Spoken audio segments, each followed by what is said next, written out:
तो जीएसटी को लेकर एक बड़ी खबर आई है। सरकार ने नियमों में कुछ बदलाव किए हैं और इसका सीधा सीधा मतलब ये है कि बहुत सी चीजों के दाम बदलने वाले हैं। कुछ सामान सस्ते होंगे तो कुछ महंगे। तो चलिए आज यही समझते हैं कि इन बदलावों का हम सबके बजट पर आखिर असर क्या पड़ेगा।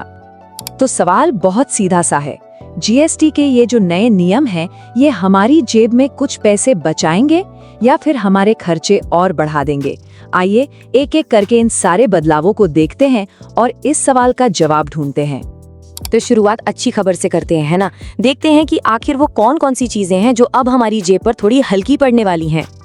अच्छा, सबसे बड़ी राहत मिली है टू व्हीलर खरीदने वालों को। मतलब अगर कोई 350 सीसी से कम इंजन वाली बाइक या स्कूटर लेने का सोच रहा है तो उनके लिए तो ये बहुत बड़ी खुशखबरी है। सरकार ने इन पर लगने वाले जीएसटी में एक जबरदस्त कटौती जो की है।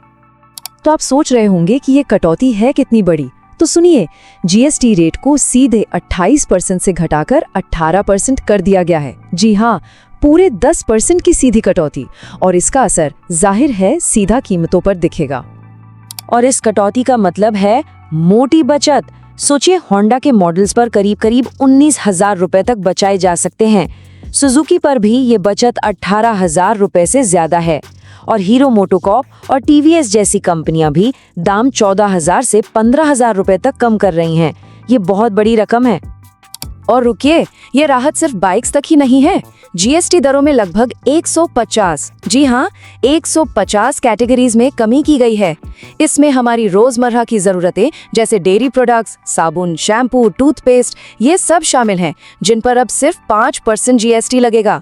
और तो और फ्रिज और वॉशिंग मशीन जैसे बड़े अप्लायंसेस पर भी राहत दी गई है। चलिए इसको एक सीधे से उदाहरण से समझते हैं। 1 लीटर घी जो पहले करीब 675 रुपए का आता था, अब वो 645 रुपए का मिलेगा। अब ये सुनने में शायद छोटा लगे, लेकिन सोचिए, ये छोटी छोटी बचत जब पूरे महीने जुड़ती हैं तो ग्रोसरी बिल पर एक बड़ा फर्क डाल सकती हैं। और हाँ, कार मार्केट के लिए भी एक अच्छी खबर है। होंडा ने अपनी अमेज, सिटी और एलिवेट जैसे मॉडल्स के दाम भी घटाए हैं। तो अगर कोई नई गाड़ी प्लान कर रहा है तो उनके लिए ये एक अच्छा मौका हो सकता है। तो ये तो हो गई अच्छी खबर की बात, लेकिन जैसा कि कहते हैं, हर सिक्के के 2 पहलू होते हैं।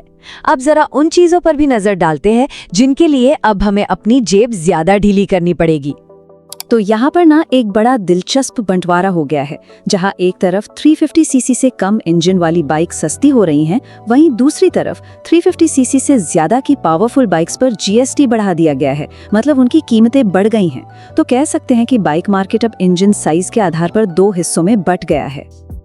अब देखिए, कुछ चीजें ऐसी भी हैं जिन पर सीधे सीधे तो कोई टैक्स नहीं बढ़ा, लेकिन फिर भी वो महंगी हो रही हैं। और इसकी वजह है इनपुट कॉस्ट का बढ़ना। इसे आप एक तरह की छिपी हुई महंगाई भी कह सकते हैं।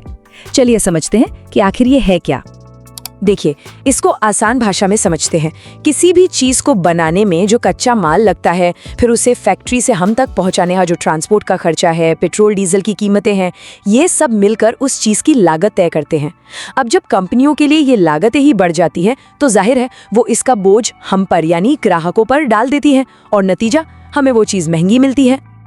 इसके अलावा सरकार ने लग्जरी आइटम्स पर एक नया अतिरिक्त टैक्स स्लैब लगा दिया है, और ये स्लैब 40% तक जा सकता है। मतलब साफ है, महंगी घड़ियां, इंपोर्टेड परफ्यूम और बाकी की जितनी भी शौकी चीजें हैं, वो अब और भी ज्यादा महंगी होने वाली हैं। तो चलिए अब इन सभी बदलावों को एक साथ रख कर देखते हैं, ताकि पूरी तस्वीर साफ हो जाए और हम समझ सकें कि हमारे बजट का पूरा हिसाब किताब अब कैसा दिखने वाला है। तो ये है पूरी बैलेंस शीट एक नजर में। एक तरफ 350 सीसी से कम वाली बाइक और स्कूटर, हमारे घर का सामान, पर्सनल केयर की चीजें और कुछ कार मॉडल्स सस्ते हुए हैं। और वहीं दूसरी तरफ 350 सीसी से ज्यादा वाली पावरफुल बाइक्स, वो प्रोडक्ट्स जिनकी इनपुट कॉस्ट बढ़ गई है, और हाँ, लग्जरी का सामान, ये सब महंगा हुआ है।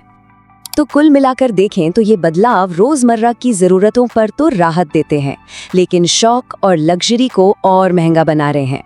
अब असली सवाल ये उठता है कि कीमतों का ये जो उतार चढ़ाव है, ये हम सब के खरीदने के फैसलों को कितना बदलेगा। ये वाकई सोचने वाली बात है।